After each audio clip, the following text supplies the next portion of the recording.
Olympians, astronauts, and war heroes of all persuasions. Take a seat and pucker up, because this is the infamous Portal 2. When I was but a wee lad, I played this game all of the time, especially the two-player version. In fact, I actually had an online co-op partner that left in the middle of the game to go have a smoke, and then he never came back.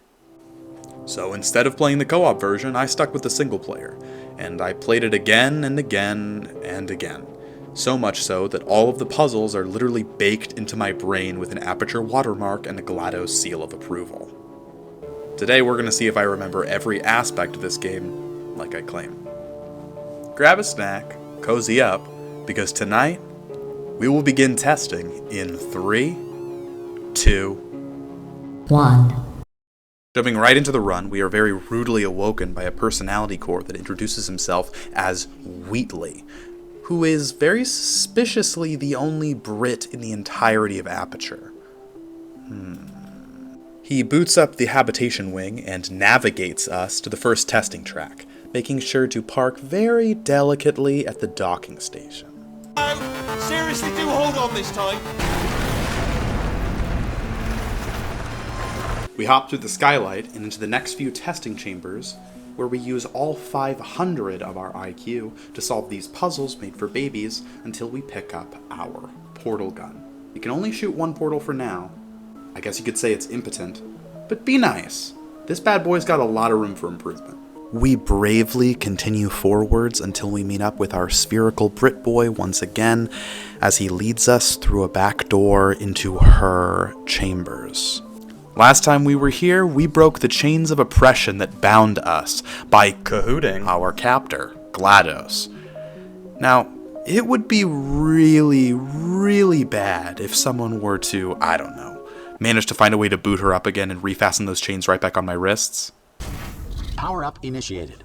Okay, don't panic. All right, stop panicking. I can still stop this. Oh, there's a password. Okay, it's fine. I'll just hack it. Not a problem. Do the password.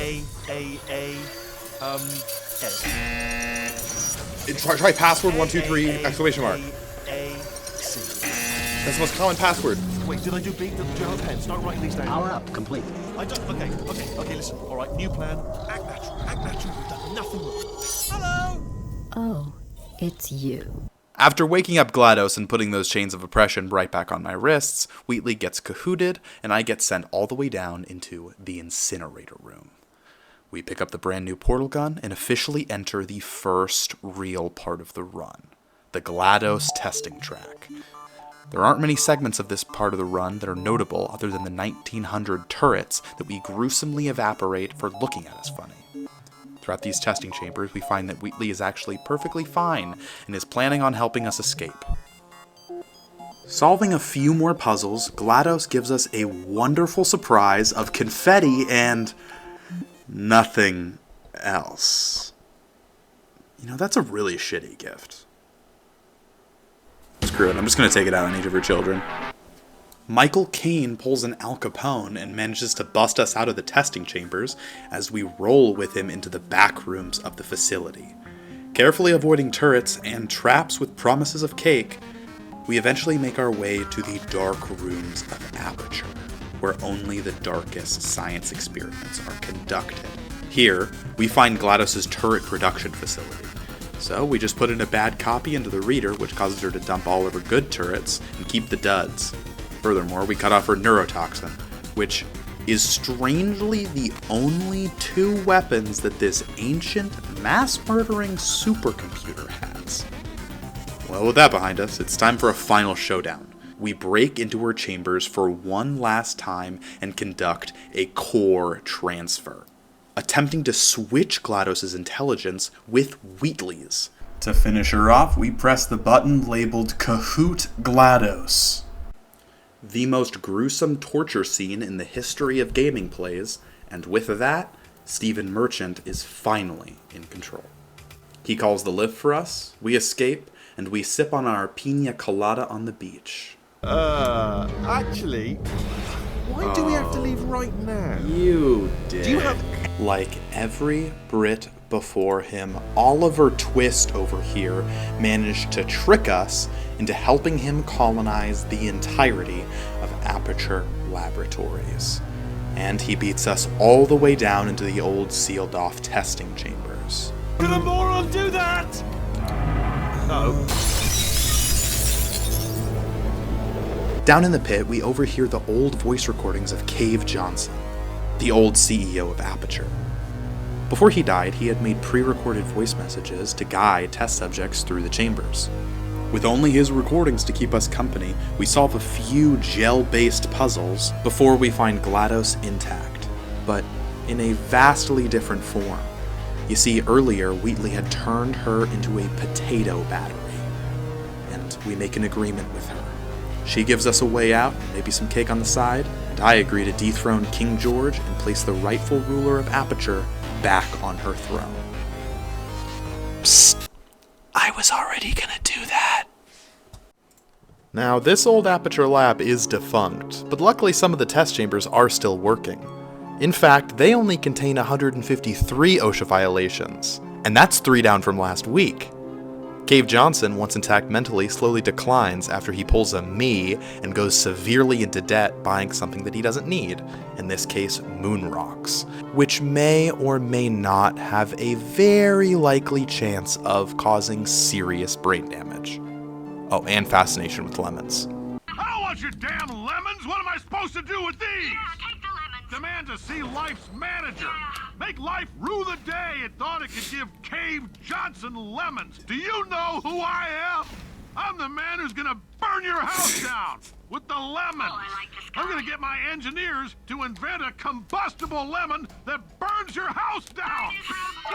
With newfound hope and inspiration to burn down Henry VIII's house with nothing but our pair of lemons, we pop that hatch open and get back out into British laboratories, where Wheatley has developed some sort of addiction to tests that is very sus, to say the least. Oh! With the help of GladOS, we push through Wheatley's new tests, feeding his crippling test addiction, and eventually all the way into his lair, as he calls it. It is finally time. Time to confront that red coat wearing, King George looking, cultural stealing bastard and send him home packing across the River Thames. What's the plan, GladOS? Corrupted cores, we're in luck. You find a way to stun him, I'll send you a core, and then you attach it to him. If we do it a few times, he might become corrupt enough for another core transfer. With a way out in front of us, I can almost taste that pina colada now. Wheatley, being an absolute brain-dead idiot, managed to put a tube funneling moon goo in his boss fight and use bombs. So, we just simply stand under the pipe, and presto, Cave Johnson's pointless illness and death now has a point. We explode him using his own bomb and attach the first corrupted core, the space core, directly onto his ass. Because Wheatley never learns, we simply have to do this twice more. The sexual harassment core, and the weird fact hankering core. We plug GladOS into the core receptacle and simply press the Kahoot Wheatley. Hey, booby trap the stalemate button. We had lost? But it couldn't be. No, there was still a chance. There was still a chance that we could put this little Brit back where he belongs. After all, there's one thing that all Brits love: colonization.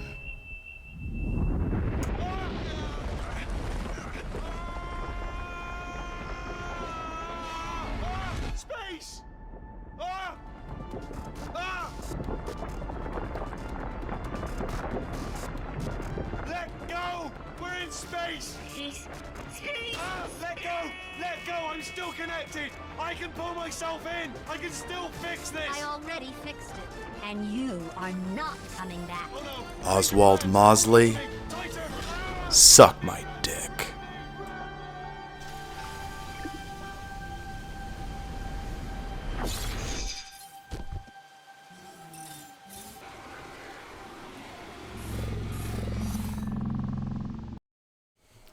And that was that. The story of how little GladOS and Big Chell managed to earn their independence back from the monarch that threatened them. GladOS gets her body back and sends us all the way home. But not before we answer for all those turrets we cahooted.